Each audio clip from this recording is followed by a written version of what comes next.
What's up, guys? I know I was supposed to do this video like 2 days ago. We're in the stream room right now.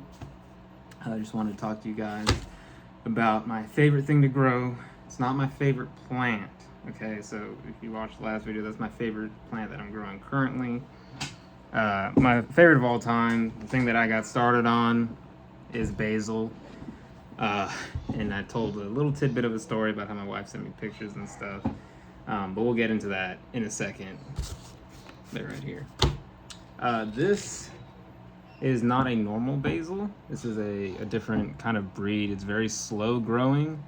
For those of you that don't really know much about basil, it's a herb, obviously. It grows relatively quickly once you start trimming it, and it needs constant trimming. If you go to the store, I know if you go to Walmart, they have like the like in the vegetable section, they'll have like the little plants. I started on one of those, but don't start with those because you're usually too mature. Your basil will get a bark-like base to it. It'll look more tree-ish. This one, not a normal basil. This one's fine. This is still a baby.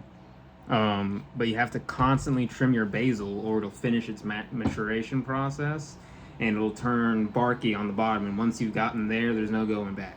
Just let it go. It'll fully mature and flower, which, by the way, the flowers look pretty cool.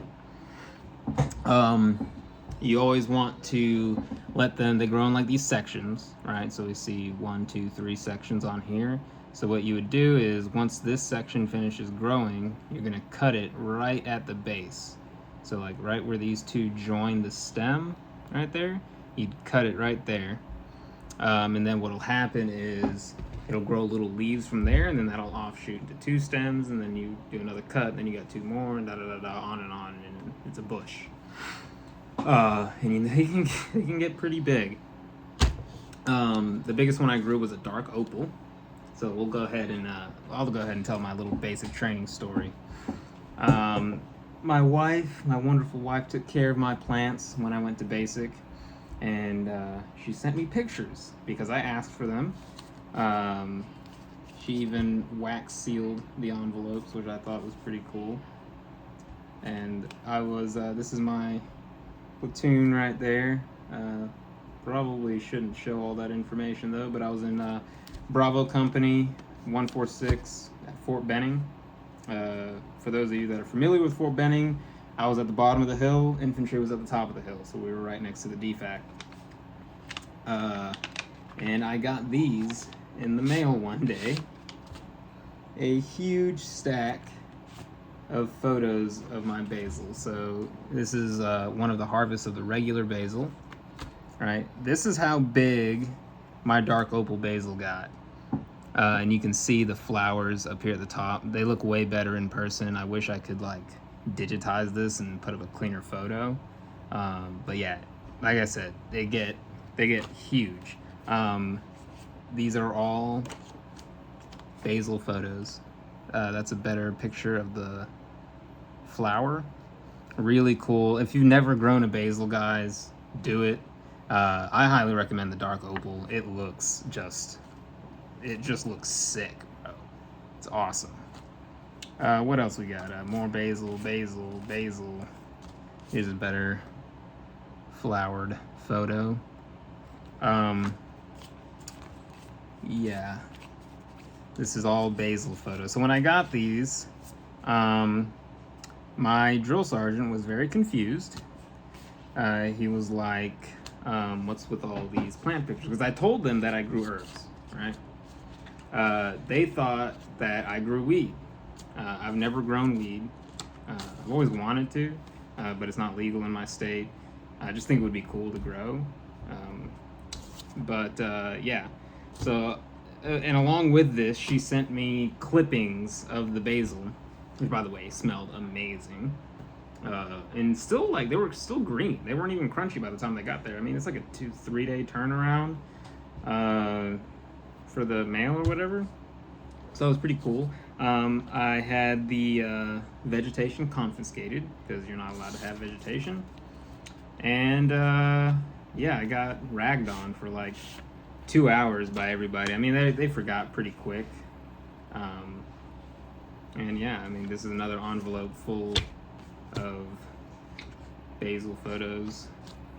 I know I'm rambling on and on about basil. I'll stop with the pictures. I just kind of wanted to show you the volume of photos that she sent to me of my basil. This is how much I love this plant. And I need to find another batch of seeds, which I haven't been able to because I want to grow another one. But anyways, enough about that. Let's talk about how you're going to grow basil, right? So the best way to start it is not in a container this size, number one. Start it in a container. I got a bottle here that I can use as reference, about yay big, right? Pop you like 3 seeds in there, evenly spaced out in the corners.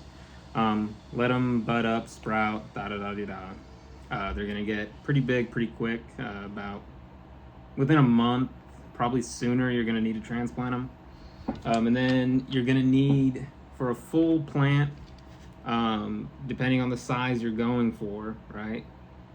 This one grows slow, that's why it's in here. This would be a little bit too small, so for reference, this is about how big this container is. I can't remember the size.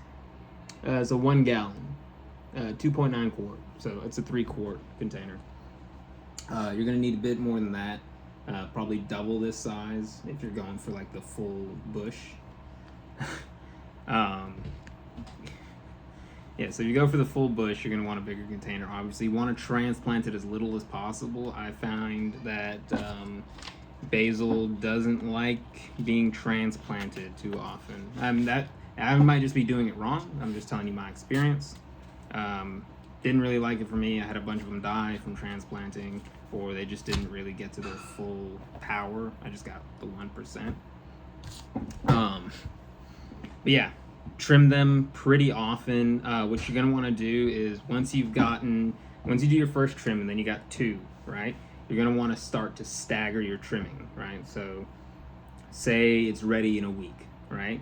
Let it be ready, trim 1, right? Then wait like half a week, trim the other, right? And then you just keep staggering. That way you're constantly cutting it. That will prevent the plant from developing fully and allow you to achieve the full bush before getting flowers. And doing that, you'll be able to harvest like tons of basil. You can throw it in the freezer, which is what we ended up doing, for like the excess, because by the time that it got that big, I mean, I was pulling off, 1 or 2 ounces, no, like a cup's worth of basil at a time, like a 8-ounce cup. Volume, not weight. Yeah, so keep it trimmed. If it starts getting barky on the base, like I said, it's gonna look tree-ish, like literal bark. So you see we got the green, oop, I knocked a leaf off, it's okay. You got the green up here, and then this barky stuff down here. Once it reaches that point, you're done. There's no point in trimming it anymore. It'll still regrow a little bit, but it's not going to move very quickly at that point. That bark is just gonna continue spreading up the plant. It's gonna flower, it's gonna look awesome, and then it's gonna die. And then you gotta start over. Save the flowers, because you can harvest those seeds right back and sow them again. Yeah, that's basically it. Basil is so easy, it smells awesome. Like I said, this is some weird strain that my wife found. It's super slow growing. Like, this thing is literally like 2 months old right now, and it's only this big. There's another one downstairs. It's in a bigger container. It's a little bit bigger, but still very small. I only got 2 shoots on it so far, and it's about the same age. Yeah, that's about it. If you're wondering why I'm never looking at the camera, it's because I film on my phone and I keep looking at myself. So yeah, sorry about that. Anyways, we will see you next time. I hope you enjoyed the video. Leave a comment down below, like, and please subscribe. Most of you aren't subscribed that watch my videos. It's super helpful if you do sub to the channel. It'll get it in front of more people, etc. The algorithm. Anyways, peace out, guys.